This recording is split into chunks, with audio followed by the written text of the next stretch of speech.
ശ്രുതിയും വർഷയൊക്കെ വലിയ വലിയ വീട്ടിലെ കുട്ടികളാ, അന്തസ്സുള്ളവരാ അവരുടെ കുടുംബക്കാര്. ഇങ്ങനെ ഒരു വീട്ടിൽ നിന്ന് വന്ന മരുമകള് അവർക്കൊപ്പം താമസിക്കുന്നത് എനിക്ക് മാത്രമല്ല ശ്രുതിയുടെയും വർഷയുടെയും കുടുംബക്കാർക്കും ഒക്കെ അപമാനം. എന്തൊക്കെയാ നീ പറയുന്നത്? അവളെ വീട്ടിൽ നിന്ന് ഇറക്കി വിടാൻ എനിക്കൊരു അവസരം കിട്ടിയിരിക്കുക. ആ അവസരം ഞാൻ നഷ്ടപ്പെടുത്തില്ല. അവളെ ആ വീട്ടിൽ നിന്ന് ഇറക്കി വിട്ടേ ഞാൻ അടങ്ങും. ഇവൾ ഈ വീട്ടിലുള്ളിടത്തോളം കാലം ഞാൻ ഇവിടെ നിൽക്കില്ല. ഞാൻ ഈ വീട് വിട്ട് പോകും. അവൾ എന്ന് ഈ വീട്ടിൽ നിന്ന് പോകുന്നോ അന്ന് ഞാൻ തിരിച്ചു വരും. രേവതി, നീ എന്തിനാ കരയുന്നേ? നടക്കാൻ പാടില്ലാത്തത് പലതും നടന്നു. നീ അത് മനസ്സിലേക്ക് എടുക്കല്ലേ. വിഷമിക്കാതിരിക്കേ. കരയല്ലേ രേവതി? എനിക്കിതൊന്നും സഹിക്കാൻ പറ്റുന്നില്ല. രേവതി കരയല്ലേ. ശരത്ത് ചെയ്ത് എല്ലാവരും അറിഞ്ഞാൽ ഇങ്ങനെയൊക്കെ സംഭവിക്കുന്ന എനിക്ക് അറിയായിരുന്നു. ഇത്രയും കാലം ആരും അറിയാതെ രഹസ്യമാക്കി വെച്ചത് അതുകൊണ്ടാ. പക്ഷെ ഞാൻ അറിയാതെ തന്നെ എന്റെ കയ്യിൽ നിന്ന് പോയി. എന്ത് ചെയ്യാനാ? എനിക്ക് നിനക്കെതിരെ അമ്മയ്ക്ക് കിട്ടിയ ഒരു ആയുധം ഇത്. നീ കരയാതിരിക്കെ. കുറച്ചു നാൾ കഴിയുമ്പോൾ എല്ലാം ശരിയായിക്കോളും. എവിടെ ശരിയാവാണ്? ഞാനൊരു കാര്യം പറഞ്ഞ സഞ്ജയ്ക്ക് ദേഷ്യപ്പെടുവോ? നീ പറ. എന്റെ അനിയൻ ചെയ്തത് തെറ്റാ. അതിനെ ഒരിക്കലും ഞാൻ ന്യായീകരിക്കല്ല. അവൻ തട്ടിയെടുത്തത് അമ്മയുടെ കാശാ. അത് ആർക്കായാലും ദേഷ്യം വരില്ലേ? അമ്മ ഈ കാര്യത്തിൽ കുറ്റം പറയേണ്ടതില്ല. പക്ഷെ അമ്മ എന്തിനാ വീട് വിട്ട് പോയത്? അമ്മയുടെ സ്വഭാവം നിനക്ക് അറിയാവുന്നതല്ലേ. എന്തെങ്കിലും കാര്യം അവരാലോചിച്ച് ചെയ്തിട്ടുണ്ട്. ഓരോന്ന് തോന്നുമ്പോ അപ്പ ചെയ്യും. മുന്നും പിന്നെ ആലോചിക്കില്ല. അല്ലെങ്കിൽ തന്നെ നിന്നെ നിന്റെ വീട്ടുകാരും അമ്മയ്ക്ക് ഇഷ്ടമല്ല. ഇങ്ങനെ ഒരു കാര്യം കിട്ടിയപ്പോ അത് പിടിച്ചെന്ന് ഇറങ്ങിപ്പോയി. കുറച്ച് കഴിയുമ്പോ ഇങ്ങ് വന്നോളും. എന്നാലും അമ്മ എന്തിനാ ഇറങ്ങി പോകുന്നതൊക്കെ? ഇത് അമ്മയുടെ വീടല്ലേ? ഇത് അമ്മയുടെ വീടാണെന്ന് അമ്മ തന്നെ ഇടയ്ക്കിടയ്ക്ക് പറയാറുണ്ട്. ഇപ്പൊ നീയും പറയാൻ തുടങ്ങിയോ? സച്ചേട്ടാ, അത് സത്യമല്ലേ? തെറ്റ് ചെയ്തത് എന്റെ അനിയൻ. അതിന് അമ്മ എന്തിനാ വീട് വിട്ടു പോകുന്ന? ഓരോരുത്തരും അച്ഛന് നല്ല വിഷമമുണ്ട്. എന്തൊക്കെ പറഞ്ഞാലും അമ്മയില്ലാതെ അച്ഛന് കഴിയാൻ പറ്റില്ലെന്ന് സച്ചേട്ടൻ അറിയാവുന്നതല്ലേ? എന്ത് വിഷയമായാലും അച്ഛൻ എന്നെ സപ്പോർട്ട് ചെയ്യുമായിരുന്നു. പക്ഷെ ഈ വിഷയത്തിൽ അച്ഛൻ പോലും സപ്പോർട്ട് ചെയ്തില്ല. അച്ഛൻ എപ്പോഴും ന്യായത്തിന്റെ ഭാഗത്ത് നിൽക്കും. ഇക്കാര്യത്തിൽ നിന്റെ അനിയന്റെ ഭാഗത്ത് ന്യായം ഇല്ലാതായി. അച്ഛൻ അമ്മയെ പിരിഞ്ഞിരിക്കാൻ പറ്റില്ല. അമ്മയ്ക്കും അങ്ങനെ തന്നെയാ. അച്ഛനെ പിരിഞ്ഞിരിക്കാൻ പറ്റില്ല. എന്തിനാ നമ്മളെ രണ്ടുപേരും ഇങ്ങനെ വിഷമിപ്പിക്കുന്നത്? നമുക്ക് ഇവിടെ നിന്ന് ഇറങ്ങാം. എന്താ നീ പറയുന്നേ? ഇവിടെ ഇറങ്ങാനോ? ഇങ്ങനെ ദേഷ്യപ്പെടില്ലേ? നമ്മൾ ഇവിടെ നിൽക്കുന്നതല്ലേ പ്രശ്നം? നമ്മൾ ഇവിടെ ഇറങ്ങിയാ അമ്മ ഇങ്ങോട്ടേക്ക് വരും. അവര് തമ്മിൽ അകലാനും വഴക്കടിക്കാനും ഞാനൊരു കാരണമാവരുത്. എന്റെ രേവതി, ഇത് ആദ്യത്തെ സംഭവമൊന്നുമല്ല. നീ വരുന്നതിന് മുന്നേയും എന്തെങ്കിലും പ്രശ്നം ഉണ്ടാക്കി അമ്മ ഇങ്ങനെ മാറി നിൽക്കാറുണ്ട്. ഇത് നീ വലിയ കാര്യമാക്കി എടുക്കൊന്നും വേണ്ട. കുറച്ച് കഴിയുമ്പോൾ വന്നോളൂ. അച്ഛനൊന്ന് പറയും, അമ്മ വേറൊന്ന് പറയും. എന്നിട്ട് രണ്ടുപേരും കൂടെ വഴക്കടിക്കും. കുറച്ച് ദിവസം മിണ്ടായിരിക്കും. പിന്നീട് ഒന്നാവും. ഇത് എത്ര കാലമായിട്ട് ഞാൻ കാണുന്ന കാര്യമാണെന്ന് അറിയോ? അവര് തമ്മിൽ വഴക്കടിച്ച് മാറി നിൽക്കുന്ന പോലെ അല്ലല്ലോ ഇത്. ശരിക്കും ഇപ്പൊ ഞാൻ എവിടെ പ്രശ്നം? ഞാൻ കാരണം അവര് വിഷമിക്കരുത്. നീ ഇവിടെ ഇരുന്നേ, ഞാൻ പറയട്ടെ. നീ കാരണം അവർക്കല്ല, അവര് കാരണം നിനക്കാണ് വിഷമം. നിന്നെ സങ്കടപ്പെടുത്തുന്നതിലാണല്ലോ അവർക്ക് എപ്പോഴും സന്തോഷം. വർഷയും പാർലടുത്തേയും കാണുന്ന കണ്ണിലൂടെയല്ല അമ്മ നിന്നെ കാണുന്നത്. നിന്നെ അവർ അത്രമാത്രം കഷ്ടപ്പെടുത്തുന്നുണ്ട്. എനിക്കെല്ലാം അറിയാൻ രേവതി. പിന്നെ സഹിക്കാൻ ഞാനല്ല. ഞാൻ വിചാരിച്ച ഇതിനു മുന്നേ എനിക്ക് നിന്നെ കൂട്ടി മാറി താമസിക്കായിരുന്നു. മഹേഷും അവന്റെ ഭാര്യയൊക്കെ മാറി താമസിക്കല്ലേ ചെയ്യുന്നത്. ഞാൻ എന്തുകൊണ്ട് അങ്ങനെ ചെയ്യാതെ? ഞാൻ എന്റെ അച്ഛനെ ഓർത്ത് അങ്ങനെ ചെയ്യാതെ? അച്ഛൻ ജീവിച്ചിരിക്കുന്നിടത്തോളം കാലം അച്ഛനെ കൂടെ നമ്മളിവിടെ വേണം. എന്റെ അച്ഛനെ വിട്ട് ഞാൻ ഇങ്ങോട്ട് പോകില്ല. നിനക്കറിയില്ലേ, എന്റെ അച്ഛന് ഞാനെന്ന് വെച്ച ജീവനാ. എന്ത് കാര്യത്തിനായാലും അച്ഛൻ ആദ്യം എന്നെ വിളിക്കുന്നേ. എന്നോടാ പറയാറ്. അച്ഛനൊന്ന് കാലൊരു വീഴാൻ പോയാൽ പിടിക്കാൻ ഞാനേ കാണൂ. എനിക്ക് ജീവൻ ഉള്ളിടത്തോളം കാലം അച്ഛന്റെ കൂടെ തന്നെ ഞാൻ ഉണ്ടാവും. നമ്മൾ എങ്ങോട്ടും പോകുന്നില്ല രേവതി. സച്ചേട്ടാ, ഞാൻ സന്തോഷത്തോടെയാണ് ഈ കാര്യം പറഞ്ഞെന്ന് തോന്നുന്നുണ്ടോ? അച്ഛന്റെ വിഷമം കണ്ടിട്ടാ ഞാൻ പറഞ്ഞത്. നമ്മൾ ഇവിടെ ഇറങ്ങിയ അമ്മ ഇവിടേക്ക് വരില്ലേ? അതിനു വേണ്ടിയോ? നീ ആ വിഷയം വിട്. ഇവിടെ നിന്ന് ഇറങ്ങി പോകുന്നതിനെ കുറിച്ചും കയറി വരുന്നതിനെ കുറിച്ചൊന്നും അല്ല നമ്മൾ ആലോചിക്കേണ്ടത്. ശരത്തിന് കൂടുതൽ കാലം ഒളിവിൽ താമസിപ്പിക്കാൻ പറ്റില്ല. അറിയാലോ, അമ്മ പരാതി കൊടുത്തിരിക്കുക. അവന് ജയിലിൽ പോകേണ്ടി വരും. അതിന് ഇടപെടരുത്. എങ്ങനെയെങ്കിലും അമ്മയെ കൊണ്ട് പരാതി പിൻവലിക്കണം. അതിനെക്കുറിച്ച് മാത്രം നമ്മൾ ആലോചിക്കേണ്ടത്. ഒരു വഴി കണ്ടെത്തിയേ പറ്റൂ. എല്ലാം നല്ല രീതിയിൽ അവസാനിക്കും. നീ വിഷമിക്കാതിരിക്കെ. ഞാനില്ലേ കൂടെ. ചന്ദ്രേ, ഇവിടെ അടുത്തൊരു ആവശ്യത്തിന് വന്നതാ. പോകുന്ന വഴി ചന്ദ്രൻ വർഷം ഒന്ന് കണ്ടിട്ട് പോവാന്ന് കരുതി കയറിയതാ. ആന്റി ഇവിടെ ഇല്ല മഹിമ ആന്റി. അയ്യോ, എവിടെ പോയതാ? അത് മാമാന്റിയുടെ വീട്ടിൽ പോയതാ. എപ്പോ വരും? അത് ആന്റിക്കേ അറിയൂ. ആന്റി ദേഷ്യപ്പെട്ട് പിണങ്ങി പോയതാ. അയ്യോ, അതെന്തു പറ്റി? എന്താ കാരണം? ആന്റിയുടെ കാശ് മോഷ്ടിക്കുന്ന വീഡിയോ മഹിമാന്റി കണ്ടതല്ലേ? കണ്ടിരുന്നു. കഷ്ടം തോന്നി. രേവതിയുടെ അനിയൻ ഒരു കള്ളനാണല്ലേ? ആണോന്നോ? ഇതിനു മുന്നേ ഇവിടുത്തെ ബൈക്ക് അവ മോഷ്ടിച്ചിരുന്നല്ലേ?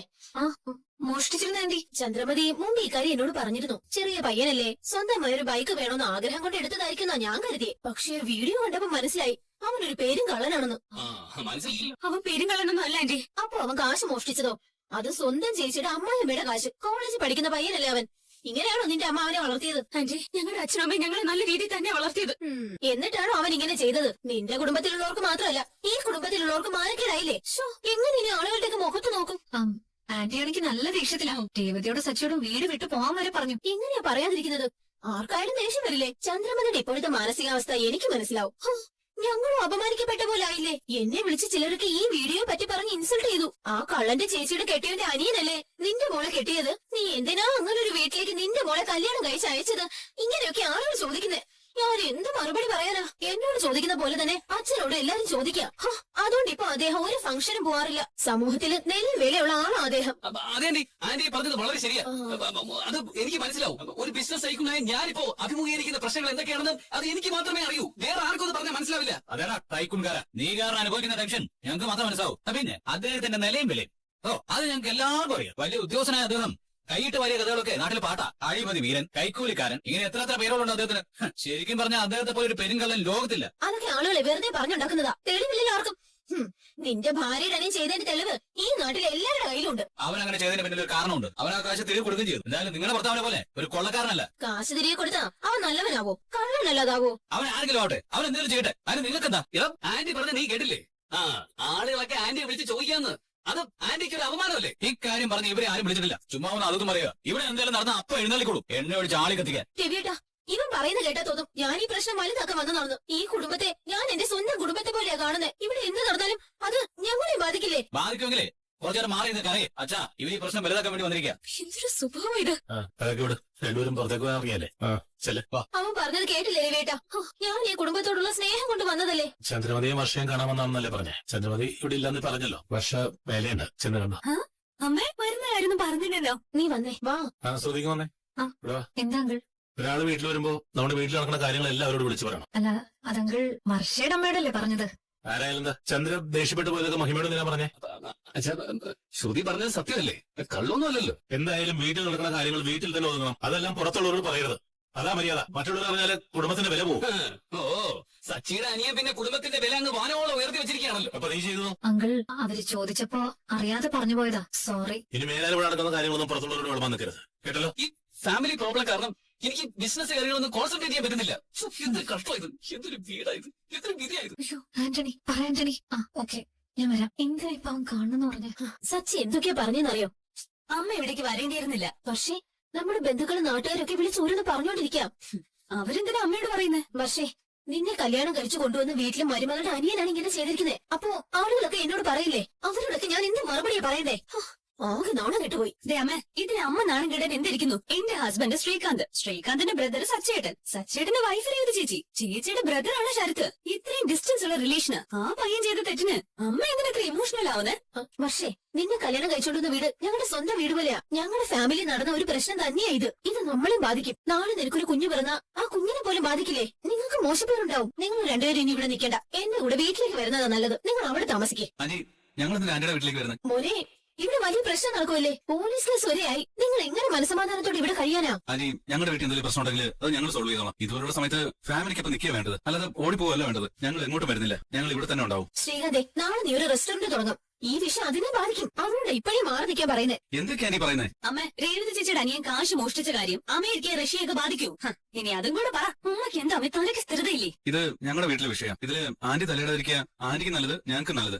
എന്താ മോനെ നീ ഇങ്ങനെയൊക്കെ പറയുന്നേ? അമ്മ ശ്രീകാന്ത് പറഞ്ഞതാ ശരി. ഓൾറെഡി ഇവിടെ ഇപ്പൊ ഒത്തിരി പ്രോബ്ലം ഉണ്ട്. അമ്മ പുതിയതായിട്ട് ഇനി അമ്മയുടെ വക പ്രോബ്ലം ഒന്നും ഉണ്ടാക്കണ്ട. ഞങ്ങളുടെ ഫാമിലി കാര്യങ്ങൾ ഞങ്ങൾ നോക്കിക്കോളാം. അമ്മ പോ നോക്ക്. ചെല്ലമ്മേ. പറ ദേവു.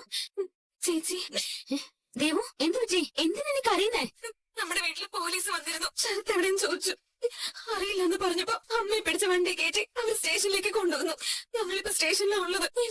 എന്തൊക്കെ പറയുന്നേ? എന്തിനാ അമ്മ അവരെ കൂട്ടിക്കൊണ്ട് പോയത്? നീ എന്തിനാ കരയുന്നേ? സച്ചിട്ടാ, അമ്മയെ പോലീസ് കൂട്ടിക്കൊണ്ട് പോയിന്ന്. അമ്മ ഇപ്പൊ സ്റ്റേഷനിലാണ്. ദേവോ ഫോണില്. സച്ചിട്ടാ, എനിക്ക് പേടിയാവുന്നു. ശരത്തിനെ പോലീസ് സ്റ്റേഷനിൽ ഹാജരാക്കാതെ അമ്മയെ വിടില്ലെന്ന് ഐ സാർ പറയുന്നത്. നീ കരയാതെ, ഞാൻ ഇപ്പൊ അങ്ങോട്ട് വരാം. നീ കരയല്ലേ, നമുക്ക് അങ്ങോട്ട് പോവാം. നീ പെട്ടെന്ന് റെഡിയോ ചെല്ല്.